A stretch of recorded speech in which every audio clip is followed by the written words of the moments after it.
l'invité de la rédaction.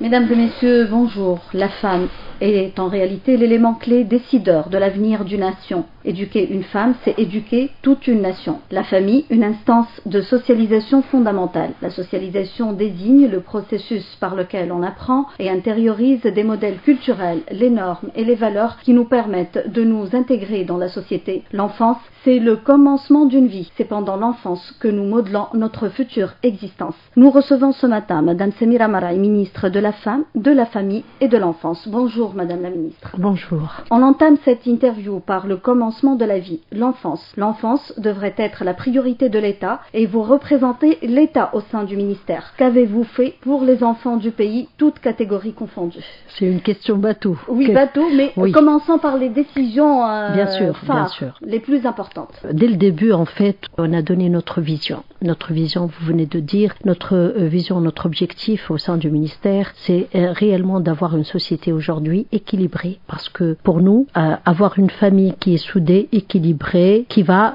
permettre justement aux enfants de grandir dans un milieu qui est sain.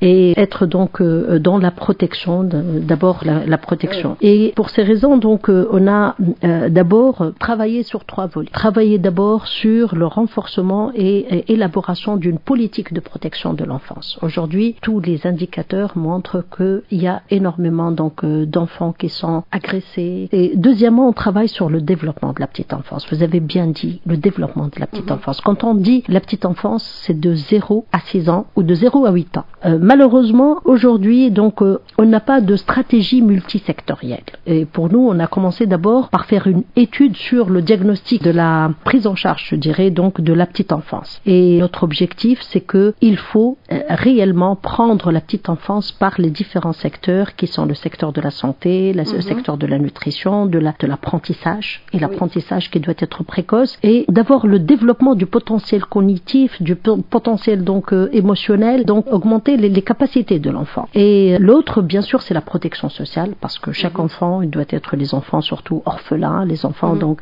et puis la protection de l'enfant en général, c'est-à-dire le système judiciaire qui permet aussi donc travailler.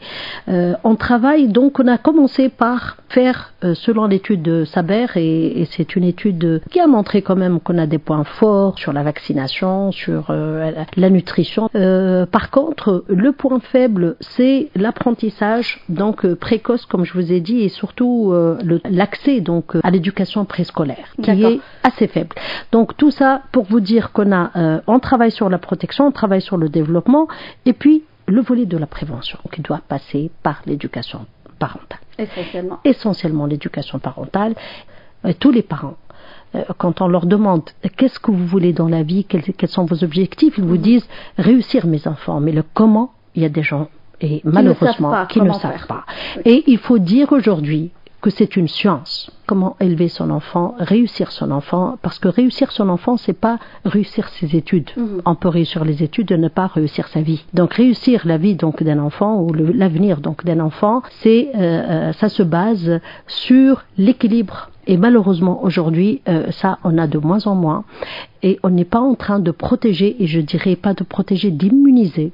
Parce que inculquer donc des valeurs à son enfant, je dirais plutôt le bien éduquer, mais quand il sort donc dans la société et il voit donc les problèmes et les agressions, il ne peut pas être immunisé. Et pour qu'il soit immunisé justement, c'est le renforcement des capacités, c'est l'estime de soi, c'est la confiance, c'est la positivité et c'est la force. Donc la force du caractère, et ça c'est vraiment une science et qu'on n'est pas en train donc de l'éduquer. Et si on a aujourd'hui une augmentation de cas de suicide chez les enfants et cas de ça, c'est il faut tirer la sonnette d'alarme. Il faut aujourd'hui faire un programme à l'échelle donc nationale où il faut impliquer tout le monde, la société civile, les parents, les éducateurs, que ce soit dans tous les domaines, mais aussi les médias.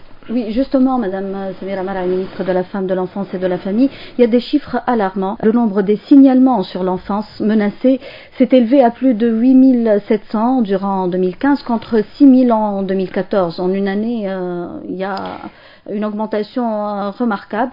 Et je pense que c'est encore sous-estimé. On a eu une augmentation, ça c'est une bonne chose. Moi, ma lecture, elle est positive parce que le signalement a augmenté. Quand j'ai vu donc le rapport de 2014, et on l'a présenté, donc je me rappelle en avril ou en début de l'année, en 2015. Donc on s'est dit quand même, c'est un peu bizarre que le signalement au sein donc des institutions éducatives, il est très faible. Je me rappelle en 2014, c'était de l'ordre de 4%. Et c'est très faible, alors qu'on sait quand même que les agressions, la violence, il y a des cas qui sont dans les établissements publics. Alors, on a envoyé donc un courrier à tous mes collègues pour dire qu'il faut motiver, donc, et il faut signaler tous les cas d'agression et tous les cas où il y a un enfant menacé, où il y a un enfant qui est agressé, donc la violence à toutes ses formes. Sexuelle, maltraitance, bien sûr, voilà. Tous les cas d'exploitation et de maltraitance et tous les cas. Donc on a envoyé dans tous les secteurs, que ce soit judiciaire, ministère de l'Intérieur, ministère de l'Éducation, ministère des Affaires sociales, santé, et il y a eu une augmentation de signalement. Donc il y a eu une augmentation. Et grâce à une prise de conscience, apparemment. Mais aussi aux médias.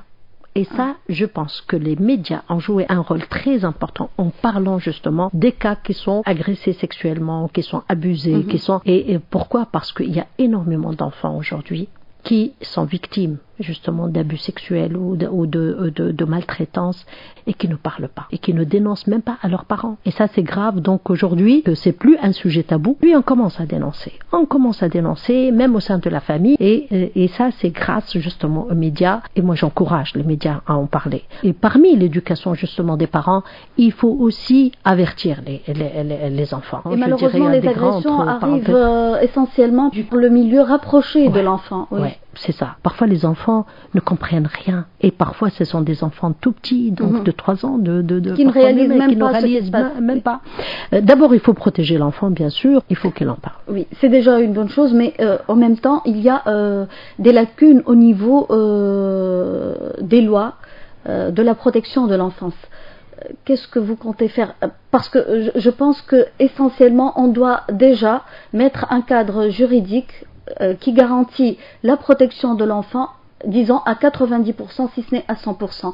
Ce n'est pas le cas à présent. Qu'est-ce que vous comptez faire, Madame ? Il faut dire qu'on est classé, la Tunisie, en matière de protection, parce qu'on a quand même le code de la protection de l'enfance, qui parmi donc les premiers pays, et on est classé parmi les pays européens en matière donc de législation et juridiction, mais n'empêche, il y a quand même quelques éléments qui manquent et on est en train de travailler pour amender donc justement ce code de protection de l'enfance. Sur ça, on est en train donc de travailler. Autre chose, on est en train donc de réglementer, justement, on a fait la loi pour réglementer donc les jardins d'enfants. Donc l'éducation préscolaire, les jardins et les crèches, et on a fait une loi et normalement qui va passer parce que actuellement elle est au niveau de la présidence donc du gouvernement. Justement, il existe des jardins d'enfants anarchiques qui se présentent comme étant des espaces coraniques alors qu'ils n'ont aucun lien avec l'islam.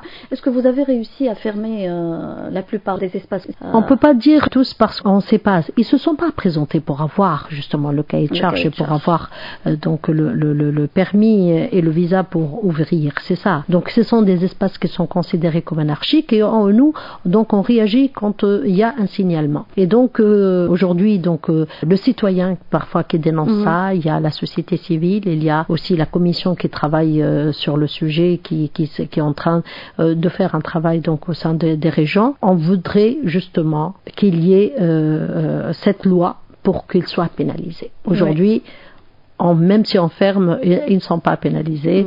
On a fait donc la loi qui va d'abord donner donc une amende à tous ceux qui ouvrent sans avoir donc l'autorisation et sans avoir le cahier de charge. Et pour ceux qui sont récidivistes, c'est-à-dire même c'est pénal et ils peuvent donc on peut les mettre en prison. il faut qu'il y ait conscience que mettre un enfant dans un jardin d'enfants ou un lieu qui n'est pas sécurisé peut nuire à son avenir et peut nuire justement à son équilibre mental et qui est difficile par la suite. Et il faut que nos éducateurs aussi apprennent à écouter les enfants, à écouter un enfant de 10 ans, un enfant de 3 ans, un enfant de 2 ans et demi, a beaucoup à dire.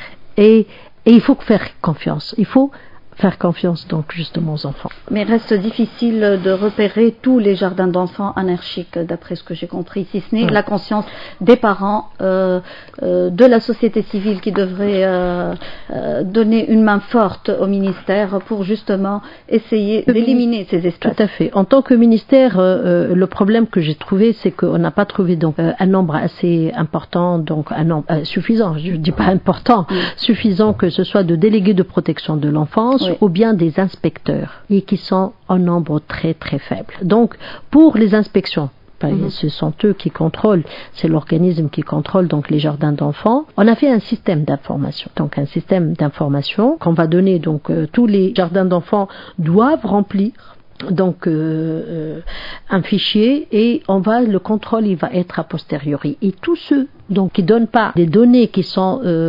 crédibles et qui sont fiables vont être sanctionnés, et ça on l'a mis même dans le cahier de charge, parce que on peut pas se fier uniquement donc au contrôle par des inspecteurs qui n'arrivent pas à couvrir donc toute la Tunisie et tous les jardins d'enfants qui existent.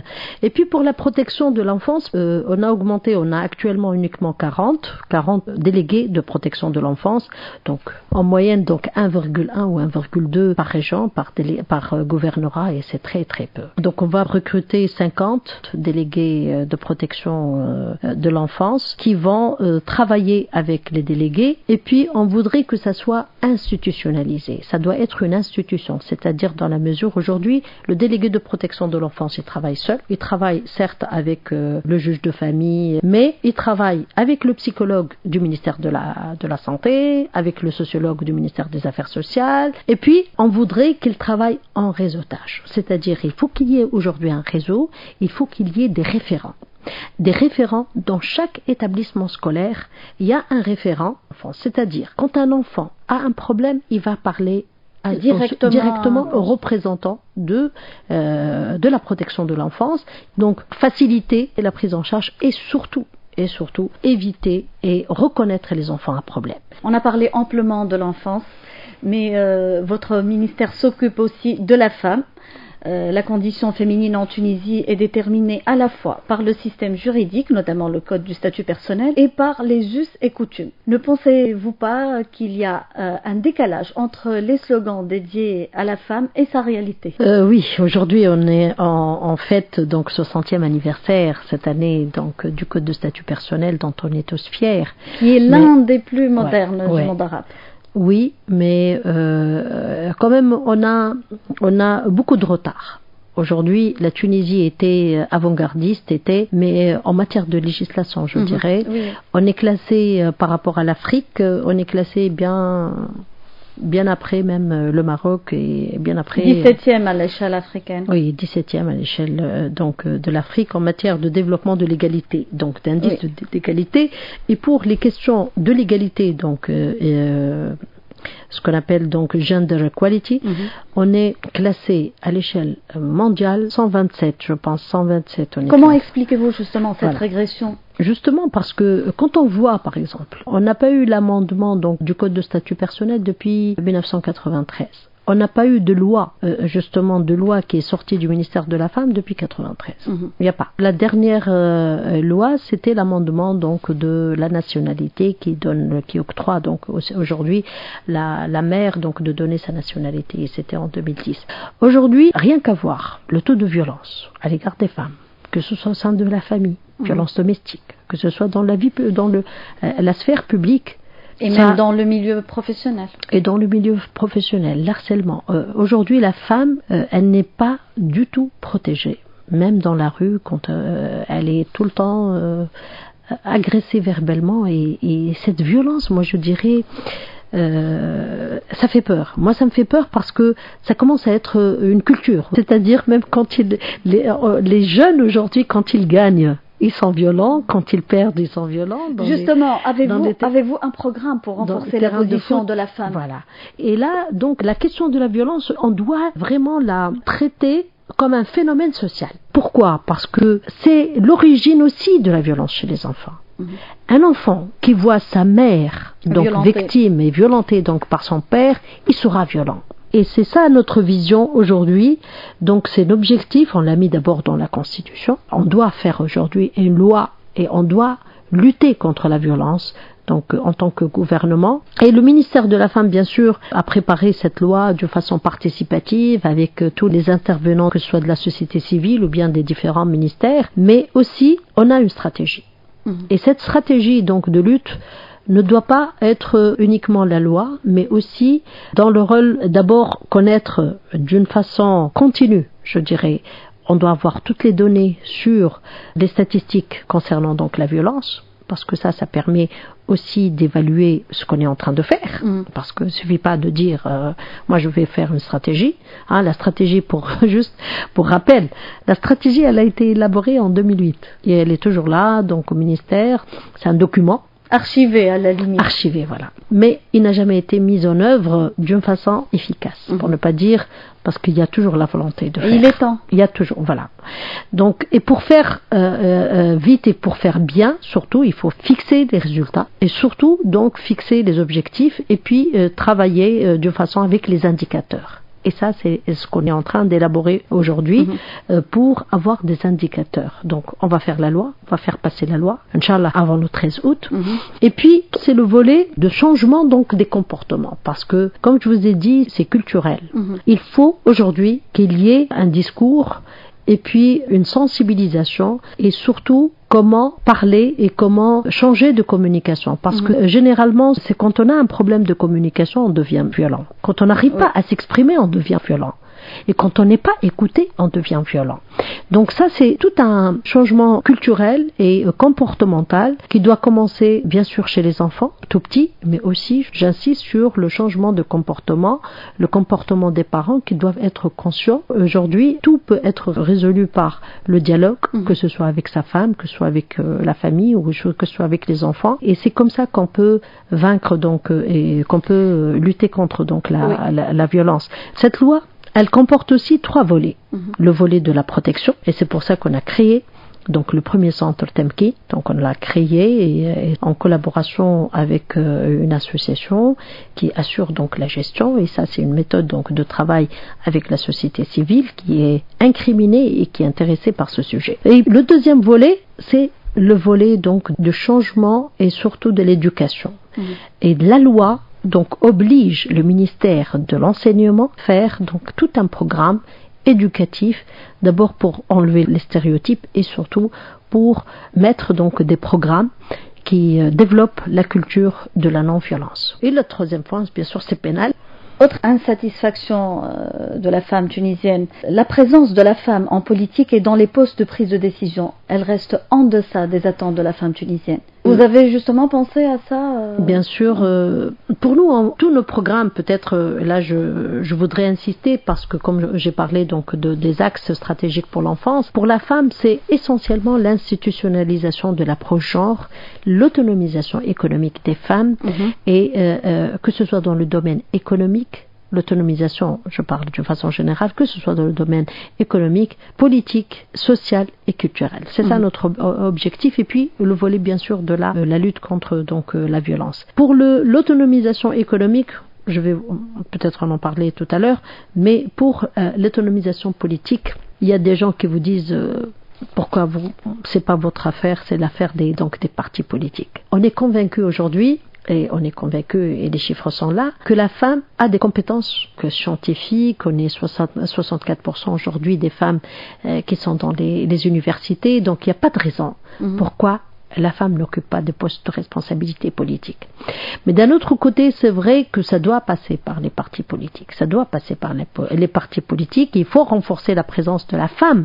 Donc, au sein des postes de décision, au sein des partis politiques, ça, on peut pas le faire, mais nous, on s'est dit, on va préparer les femmes surtout à la gouvernance locale et à la vie publique. Et c'est très important à la vie. Ce qu'on a fait donc au sein, dans la Constitution, c'est qu'on va vers la décentralisation. Et la décentralisation, si la femme ne s'implique pas dans la gouvernance locale, rien ne va changer et au contraire, ça va peut-être s'aggraver parce que toutes les études ont montré que quand la femme est présente dans les municipalités et dans les élections municipales et comme dans les assemblées et à l'échelle locale et régionale, il y a une amélioration des conditions sociales et il y a une baisse donc de la pauvreté. Ça, toutes les études ont montré ça.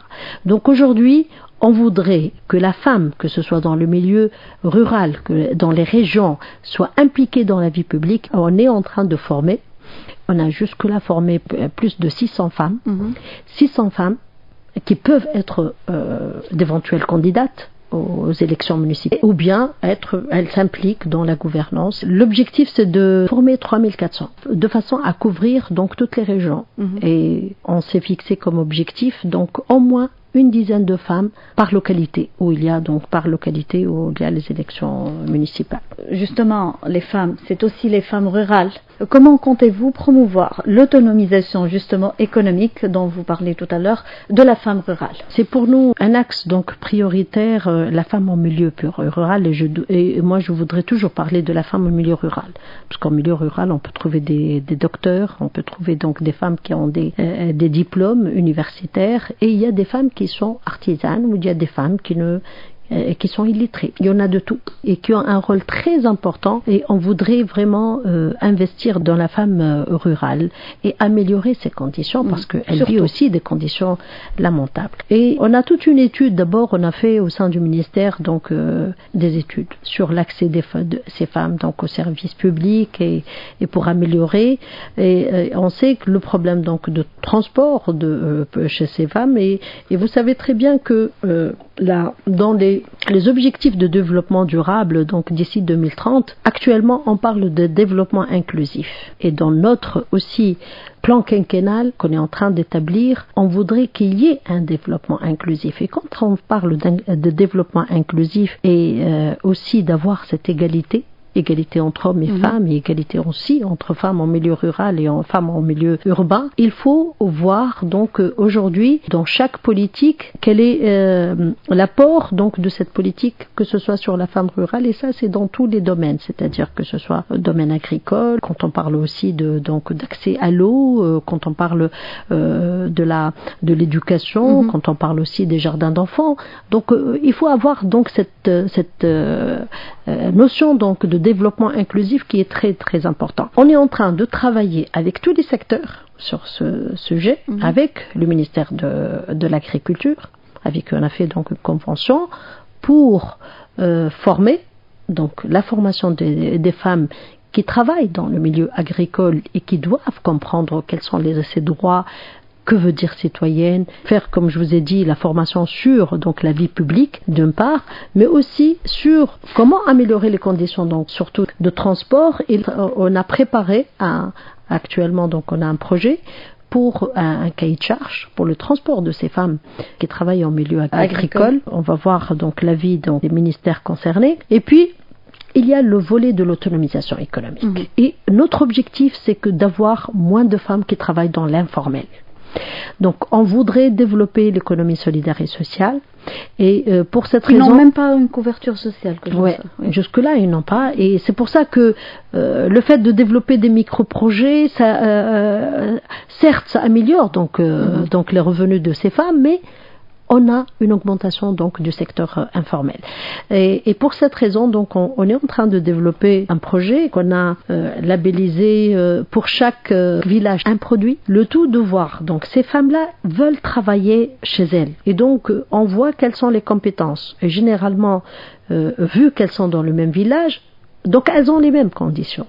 Donc si elles et la même spécificité aussi de l'environnement. Donc certains sont plutôt propices pour l'élevage, par exemple, pour faire les fromages et tout. D'autres pour les produits de terroir, ou d'autres dans l'artisanat.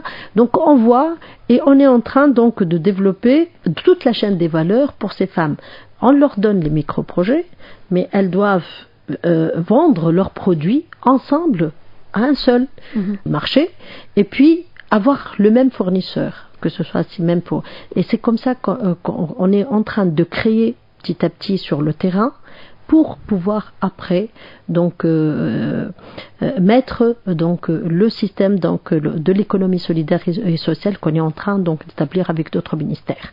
Donc c'est ça ce qu'on est en train de préparer le terrain pour l'économie solidaire et sociale à travers le groupement de ces femmes, à travers leur formation, ce sont des femmes qui vont être formées pour le même produit. Et puis aussi on est en train de chercher la commercialisation et à l'échelle même internationale. On s'est donné donc les moyens pour 2016 de créer 100 micro-projets par gouvernorat. Mais dans le gouvernorat, on ne va pas s'éparpiller, on prend des villages qui sont les plus défavorisés. On voudrait vraiment faire la discrimination positive. Ce sont les villages qui sont très défavorisés où les femmes ou bien les foyers vivent donc dans des conditions difficiles. Madame Samira Maraï, ministre de la Femme, de la Famille et de l'Enfance, cette interview touche à sa fin. Vous avez pu sauver un passager victime d'un malaise cardiaque à bord d'un vol se dirigeant vers l'aéroport Djerbazardis. Médecin de formation, vous avez donné les premiers soins aux passagers jusqu'à la descente de l'avion. Vous avez ainsi gagné des points de popularité. La seule donc originalité, c'est que j'étais ministre, mais j'étais pas en déplacement officiel. Et j'ai vu pas mal de gens d'ailleurs qui prenaient des photos, prenaient des photos. Mais ce que j'ai fait, chaque médecin aurait fait. Donc c'est quelque chose de très normal ce que j'ai fait. Sur ce, on met fin à cette interview. Merci d'avoir accepté notre invitation, Madame Samira Maraï, ministre de la Femme, de la Famille et de l'Enfance. Merci beaucoup. Bonne journée à toutes et à tous. L'invité de la